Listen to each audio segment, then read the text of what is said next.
What's going on, everyone? Matthew Peterson here from the Broncos Breakdown with the latest injury news for our team in Mile High. Plus, at the end of the show, some interesting comments coming from Melvin Gordon's presser today that might impact the way you approach your fantasy football draft. So make sure you stay tuned for that. But let's catch everyone up to speed on what's going on the injury front, because Nathaniel Hackett has been, as we get to know more as a head coach, he calls it the gold zone instead of the red zone. He's also pretty close to the chest, close to the vest when it comes to injury news. Now, here's what I want to talk about first. KJ Hamler, he's coming off that torn ACL, which I think when we hear torn ACL, we sort of just lump everyone's ACL injury into one. Hamler was a lot more extreme than your average ACL tear, so he's still making his recovery. Now, Nathaniel Hackett, according to Zach Stevens, who does a great job of covering the team, was asked about KJ Hamler and whether or not he will get team drills before week 1.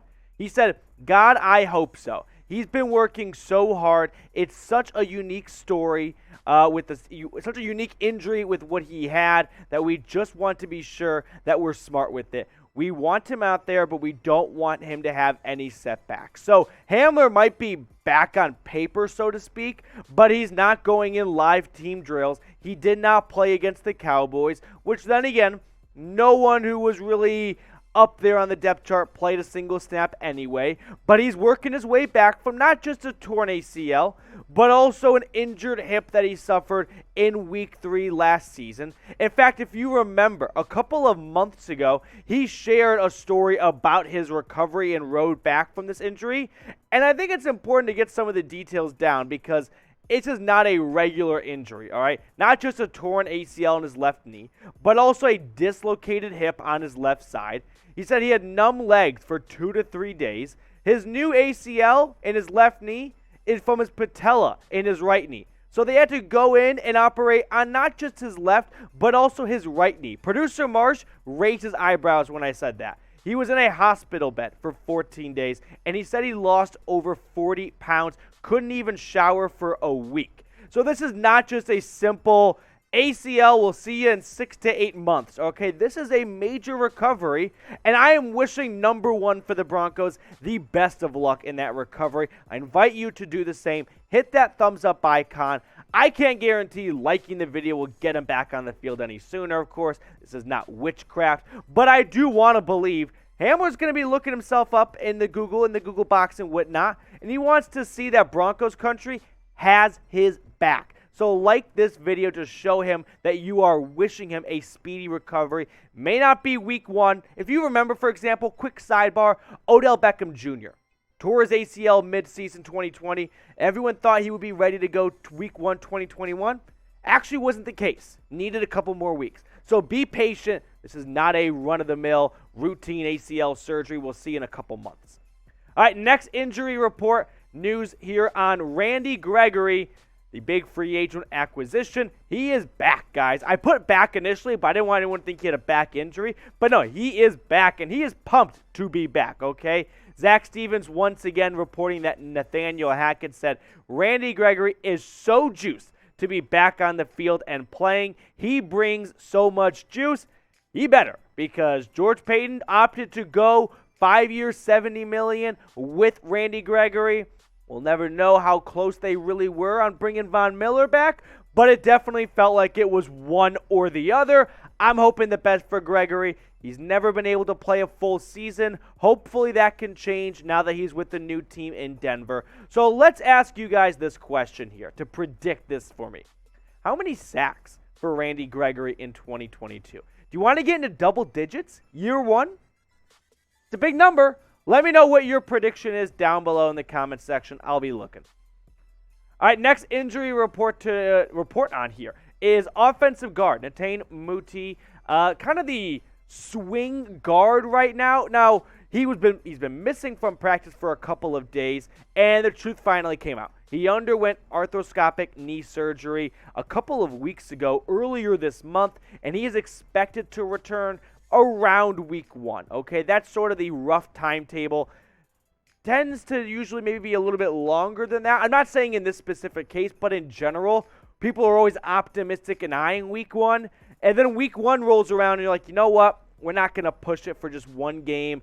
Week 1 feels light years away right now in August, but it's only like 3 weeks and change away. Now, here's what the offensive line looks like. This is the latest depth chart here.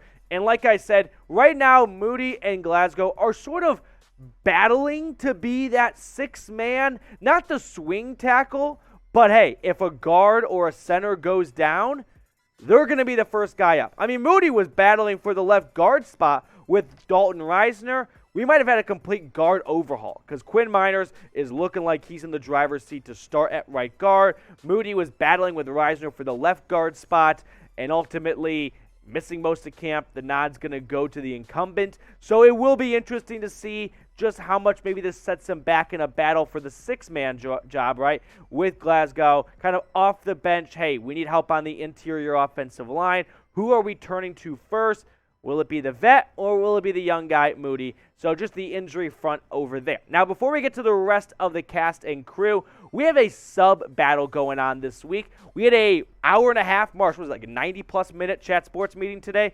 Cut it. That's why this video's going out probably about 90 minutes later than I would have liked. But we are doing sub battles this week. And who do we get squared up with?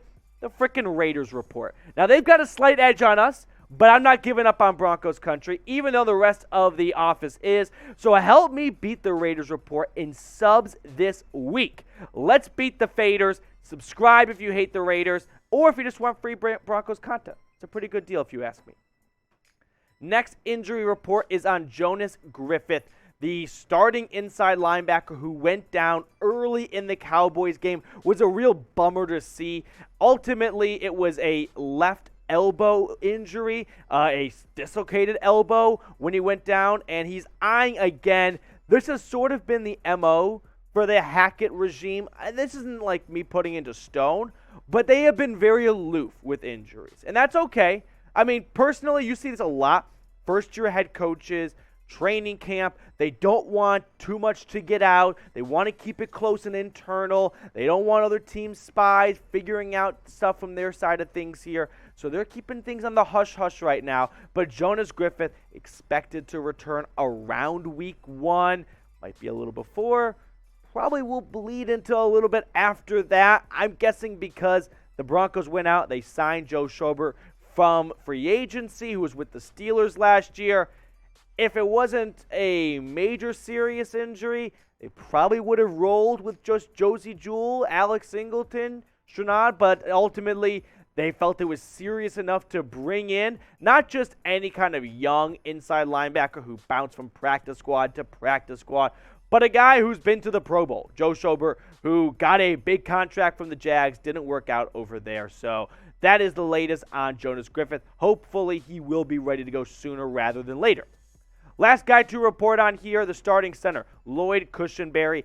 He is out right now with a knee injury. Not a major sound the alarm, start panicking. Missed his second straight practice. Nathaniel Hackett said, it's not serious.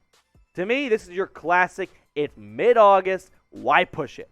This is your starting center right here. He's not in a battle for his job. It is clear that he won that. If there were to be a battle, he won it early. He was like the MVP of OTAs. He was a Kahoot expert. He got his PhD in Kahoot this past OTA session. So Lloyd just given a couple of days to rest, not going to push the knee. Now I want to try something new here on the show. A little fantasy football stuff here. So Melvin Gordon spoke to the media today, and they asked, like, hey, what's the running back rotation going to look like? And he gave him an honest answer of, not really sure how it's going to look here. They know that he knows Javonte is going to be RB1, but he said, hey, I wonder if we do something sort of like what Green Bay did last year, because that makes sense when you've got Hackett and your OC coming from Green Bay, where they balanced the RB workload last year. Aaron Jones, big paid running back who was awesome coming out of UTEP, had a couple great years to start his career. Then they kind of made a surprising draft pick early day 2, bringing on A.J. Dillon from Boston College, who, by the way, quietly had more carries than Aaron Jones last year. So if you're looking at this through the fantasy football lens, here's my advice. Don't make Javonte Williams your RB1. I know that's maybe not what you want to hear because there's nothing better than your team having an awesome player on fantasy, and every time they score a touchdown, it feels like 2 touchdowns. But if you're thinking, hey, I want to go wide receiver in round 1 and get Javonte Williams in round 2, I don't know, Jim, because your RB1 might be handcuffed with Melvin Gordon, and he's going to steal a healthy amount of carries. Like, it's not going to be an 80-20 split. It's probably closer to 60-40. I don't think it's going to be 50-50, but I think maybe Gordon also could be worth a late pick. If he's still on there and you're like, I've already got my defense and my kicker, who am I picking to close this draft out? I don't recognize half of these names. Melvin Gordon, he's going to get more carries than most other second-string running backs out there. So who do you think will have more touchdowns in 2022? Let's end today's show with this question right here. Melvin Gordon had more touchdowns last year, but he was also RB1. Despite both guys having an exact amount of carries last year, 203. It's crazy how I know that, but you do the show enough, you start memorizing some bizarre stats. I think it's going to be Javonte Williams, but let me know who you think it's going to be by typing their jersey number down below.